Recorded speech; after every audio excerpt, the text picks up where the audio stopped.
Hello guys. Ito po yung port ng ng Tacloban. Ayan. Ayan po. Ayan.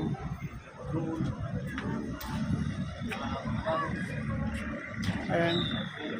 Sakayan po siya. Ewan ko kung saan to papunta. Ayan po. So every day off andito po naggagala. Ayan.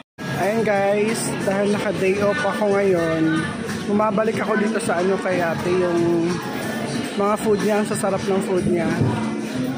Ayan po. Ito po si ate. Ito yung may-ari. Pero anong sikreto sa mo, sa food mo, ang sasarap? Binabalikan ko talaga to dito sa Tacloban. Hindi ko na sasabihin ang sikreto.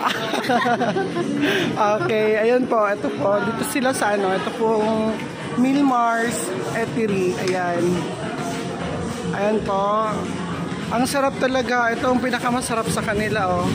Itong itlog na may atay. Yan ang paborito ko. Yan yung mga staff niya. Hi. Ayan. Hello. So guys, pag makabisit kayo dito sa Tacloban, ayan. May discount ba sila, mami? Ano kayo dito sa Tacloban?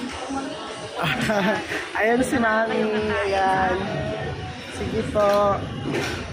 Ayan.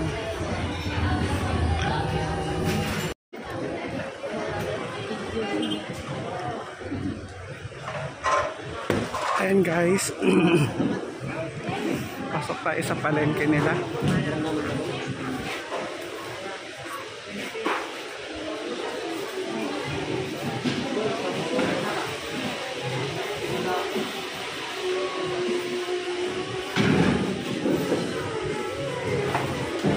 Ayan, kumakain sila. Hello.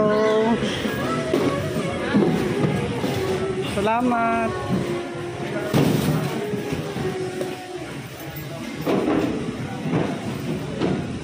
So guys, palengke nila.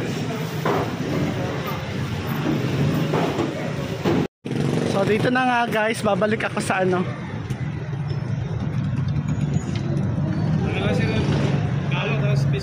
Christmas ba? Hello.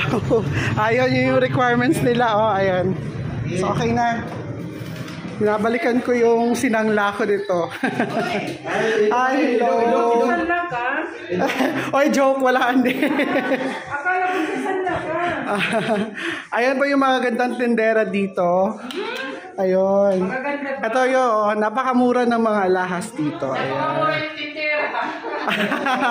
Pati ba tindera binibenta?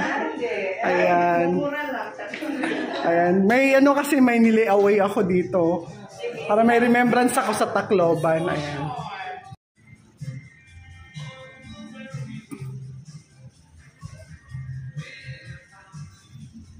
Ayan guys. Ganda ng mga lahas dito.